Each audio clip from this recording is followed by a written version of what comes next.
কুরাইশদের বন্ধন সারা জীবন অটুট থাকুক। আর সেই অটুট বন্ধনের আশায় আমি ওর সাথে কথা বলবো। এটাই আমরা চাইছি আবু তালিব। আমাদেরও কোনো ইচ্ছে নেই নিজেদের মধ্যে লড়াই করার। আমি যদি সেসব কথা স্বীকার করার আগে শহীদ হয়ে যেতে পারতাম।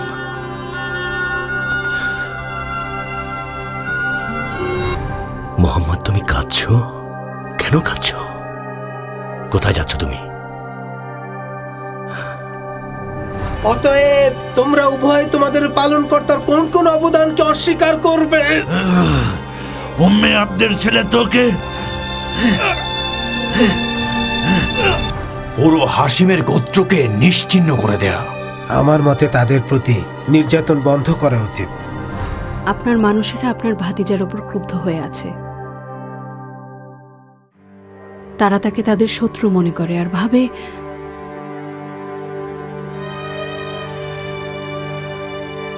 তার জন্য না জানি কুরাইশের নেতৃত্ব তারা হারিয়ে ফেলে। আমি বলি যে মোহাম্মদকে অত্যাচারী কুরাইশদের হাতে তুলে দিবেন না। তুমি কি ইসলাম গ্রহণ করেছ? হ্যাঁ, আল্লাহর শপথ তাই করেছি। আল্লাহ সুবহানাহু ওয়া তাআলা আমার হৃদয় চক্ষু খুলে দিয়েছেন। আমি ইসলাম ধর্ম গ্রহণ করেছি আবু তালিব। আল্লাহর ধর্মই সত্য ধর্ম, সত্য।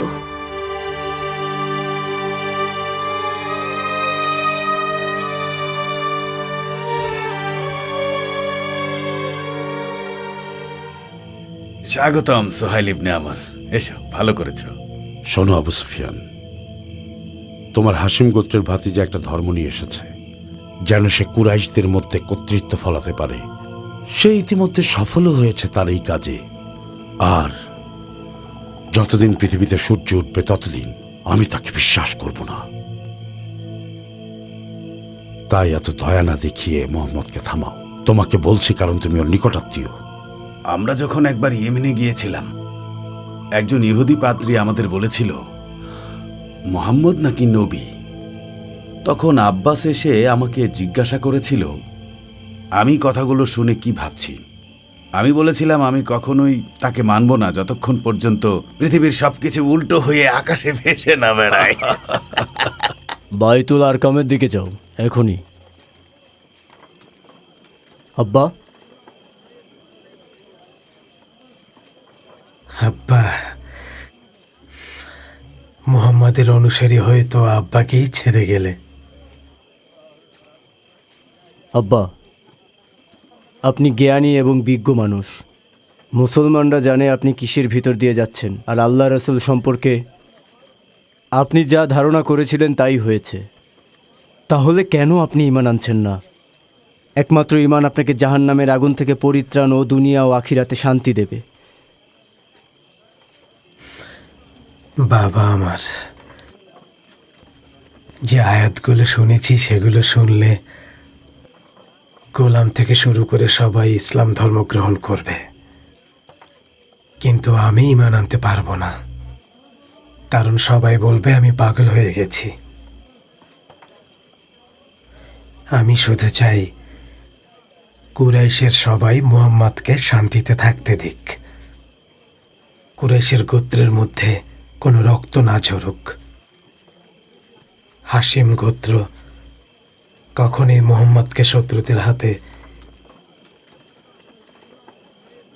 তুলে দেবে না। বাবা আবু হুযায়ফা, তুমি কি এসব থেকে ফিরে আসবে না?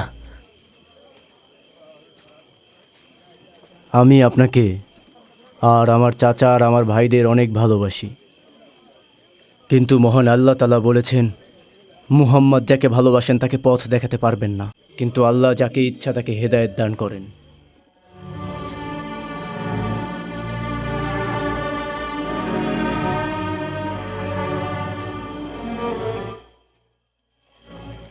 শুনুন ভাই হামজা, আপনার এখনই আবু তালিবের বাড়িতে যাওয়া উচিত।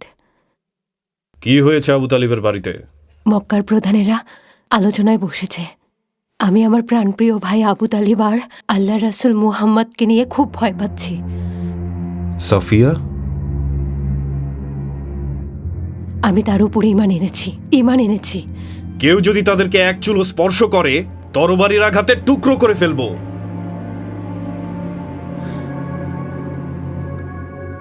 উম্মাইমান, রাসূলুল্লাহ সাল্লাল্লাহু আলাইহি ওয়াসাল্লাম সাল্লাল্লাহু আলাইহি ওয়াসাল্লাম। ওনার চাচা আবু তালিবের বাড়িতে যাচ্ছেন। কি বলছেন? কোনো সমস্যা হয়েছে?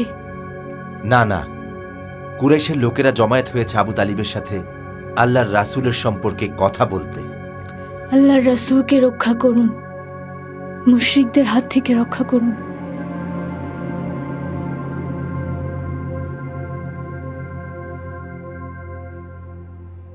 শোনো আবু তালিব, এই যে আমারাত ইবনুল ওয়ালিদ কুরাইশদের মধ্যে সবচেয়ে অভিজাত আর শক্তিশালী ব্যক্তি।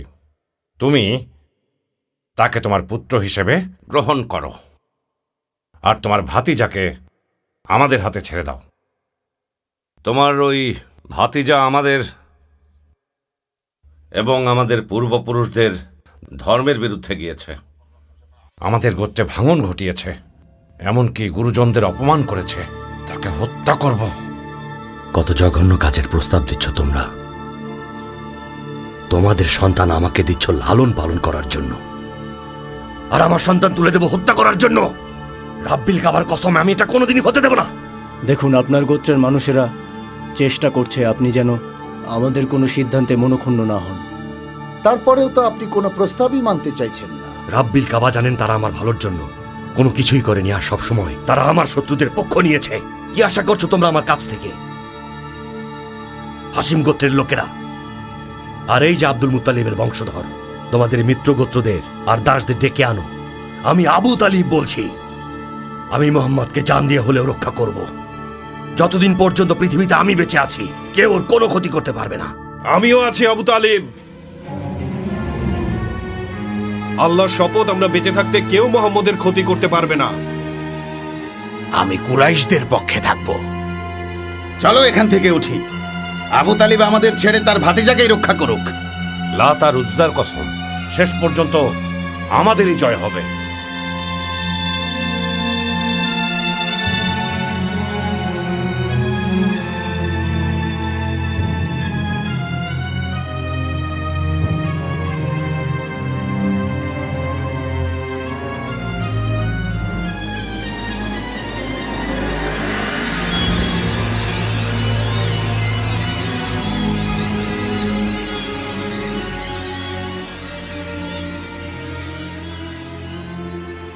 সকল বিজয় এবং গৌরব আমাদেরই প্রাপ্য।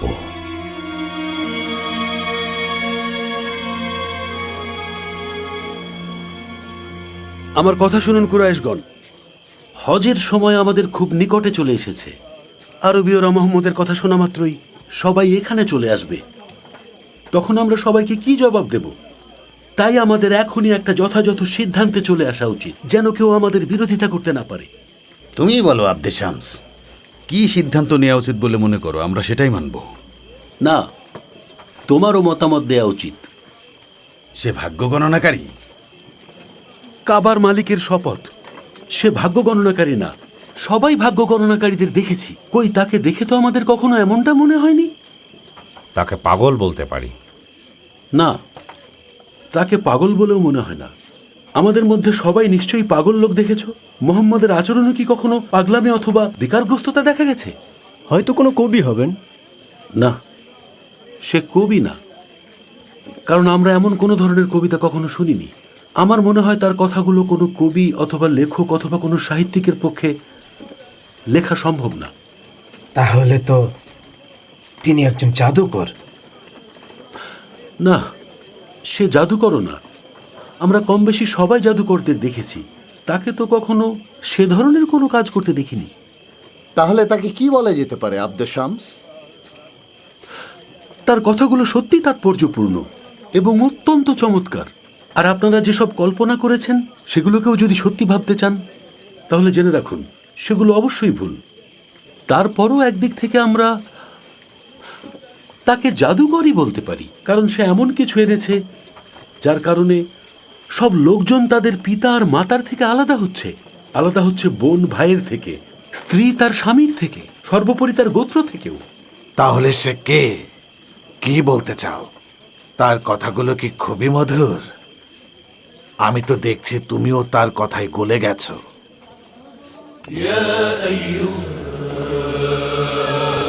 يا أيها الأمي حسبك رتبة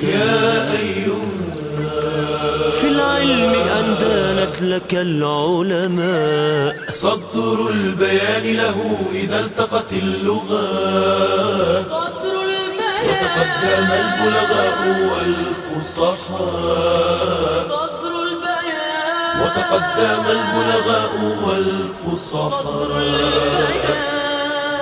الذكر الذكر آية ربك الكبرى التي فيها لباغ المعجزات غنى أنت الذي نظم البرية دينه أنت الذي ماذا يقول وينظم الشعراء أنت الذي ماذا يقول وينظم الشعراء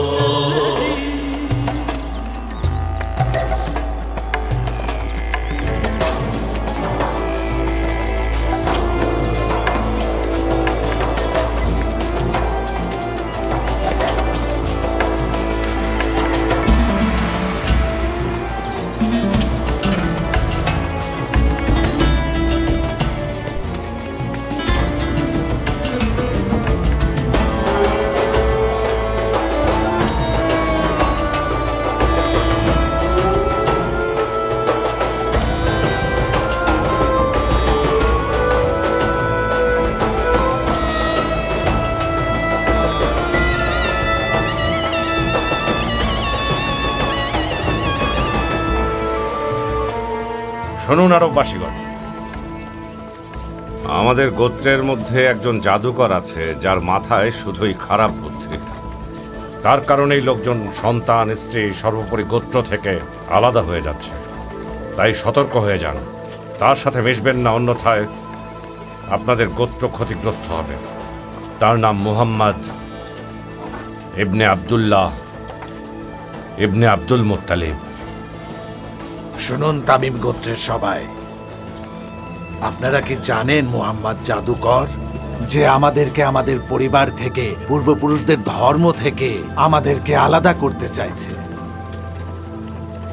সুতরাং তাকে আপনারা কখনোই মানবেন না। সে কথার মাধ্যমে কবচ করে, মানুষকে গোত্র থেকে পুরোপুরি আলাদা করে দেয়।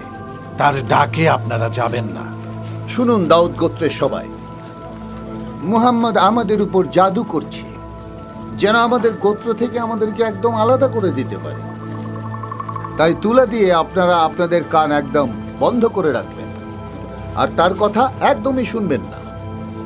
সে হলো জাদুকর, তার সাথে চলাফেরা করলে মাসুল আপনাদেরকেই দিতে হবে। তাই পরিবারকেও সতর্ক করুন। শুনুন আরববাসীগণ, আপনাদের কি মনে হয় মুহাম্মদের উপর আল্লাহ বাণী পাঠাবেন যেখানে আব্দে ইয়ালিল আল সাকাফি আর আমি আছি? আপনারা সবাই তো জানেন আমরা দুজনই হচ্ছে আপনাদের গোত্রের যোগ্য নেতা। আপনারা এটাও জানেন আমি ধনী এবং গরিবদের সব সময় দান করি। মুহাম্মদ নিতান্তই একজন জাদুকর যে আমাদের কুরাইশ গোত্রগুলোর একাগ্রতা ভেঙে ফেলতে চাইছে। তাই আপনারা কেউ তার কথা শুনবেন না। যদি তার কথা শোনেন তাহলে দুর্ভাগ্য আপনাদের গ্রাস করবে। কেউ আপনাদের বিপদ থেকে বাঁচাতে পারবে না। সে দাবি করে যে তার কথাগুলো নাকি আল্লাহ প্রদত্ত বাণী।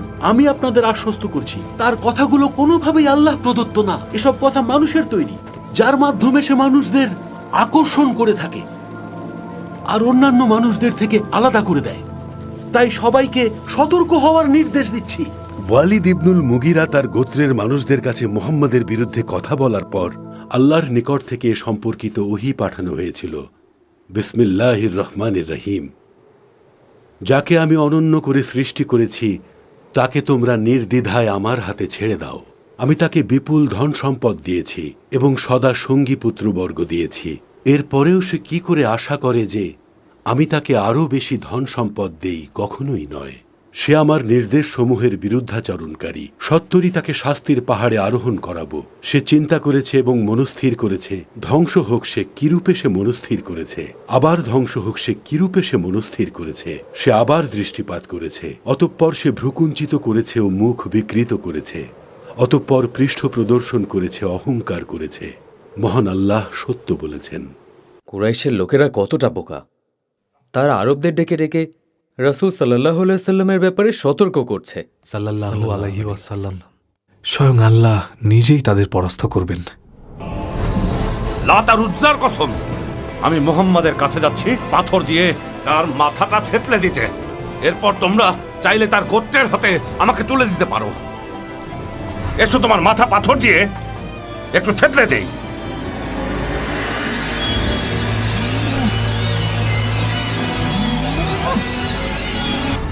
ওই অবিশ্বাসীরা কাবার দিকে কি করছে? আমাদের ধর্মের মতোই তো করছে, আবার বলে আমাদের চেয়ে আলাদা। হাসিম গোত্রকে মহাবিষ্ট করে রেখেছে। আরে ও মুহাম্মদ নাকি আল্লাহর প্রেরিত নবী আর রাসূল? সে রাসূল হওয়ার কোনো যোগ্যতা রাখে? আল্লাহর রাসূল বলেছেন, শুনুন হে সকল কুরাইশগণ, কোরবানির জন্তুর প্রতিটি পশমে একটি করে নেকি, তাই আল্লাহর সন্তুষ্টির জন্য কোরবানি করুন। মুহাম্মদ নিজেই কিছু বলবে, তাই ধৈর্য ধরুন। মাথা ঠান্ডা রাখুন, তাহলে আপনার উদ্দেশ্য সফল হবে আবুল হাকাম। আরে রাখুন আপনার মাথা, এত সহজে আমার মাথা ঠান্ডা হয় না।